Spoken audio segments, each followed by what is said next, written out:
টাকা দিয়ে না কিনে হাতে থাকা একটি বোতল দিয়ে বাচ্চার জন্য মজার গাড়ি তৈরি করে দিতে পারেন। এর জন্য উপকরণ হিসেবে একটি বোতল, 5টি মুখি মধ্যে মাঝখানে ফুটো করে নেবেন।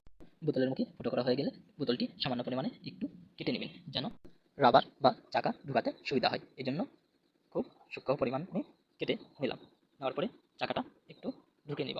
চাকা ঢোকানোর আগে একটু ভালোভাবে খেয়াল করবেন, যেন বোতলে নিচের দিকে যেগুলো ফুটো করা হয় ওগুলো যেন বেশি পরিমাণে ঘর্ষণ না লাগে, এতে চাকা যেন সঠিকভাবে দ্রুত চলে, এদিকে খেয়াল রাখবেন। তারপরে এই চাকাটা ঢুকিয়ে নেবেন। ঢোকানোর পরে ভালো করে সুন্দর করে মুখিটা আটকে নেবেন। বোতলের মুখি আটকানোর পরে চাকাটা আটকাবেন। আটকানোর পরে রাবার ব্যবহার করতে হবে। এর আগে চাকা করার জন্য দুটি 5 ইঞ্চি লোহা নেবেন, এতে আটকাতে সুবিধা হবে। তারপরে দেখবেন যে চাকাগুলো লাগানো ঠিক হয়েছে কিনা, একটু চালিয়ে দেখলে বোঝা যাবে। হ্যাঁ, আমারটা ঠিক আছে, আপনারাও দেখবেন। তারপরে রাবারটা সামনের মুখ দিয়ে রাবারটা ঢুকিয়ে নেবেন। তারপরে রাবার মুখে আটকানোর জন্য কঞ্চি ব্যবহার করবেন, এতে রাবারটি আটকে থাকতে সুবিধা হবে। এরপরে পাছে ওই যে রাবারটা আছে ওটি সুন্দর করে পাশের চাকার সাথে আটকাবেন, অথবা আগের চাকার সাথে আটকাবেন। আটকে দেখবেন যে চলছে কিনা। যদি না চলে আগের চাকাতে আটকাবেন, চালিয়ে দেখবেন। এতে যদি চলে তাহলে চালাবেন।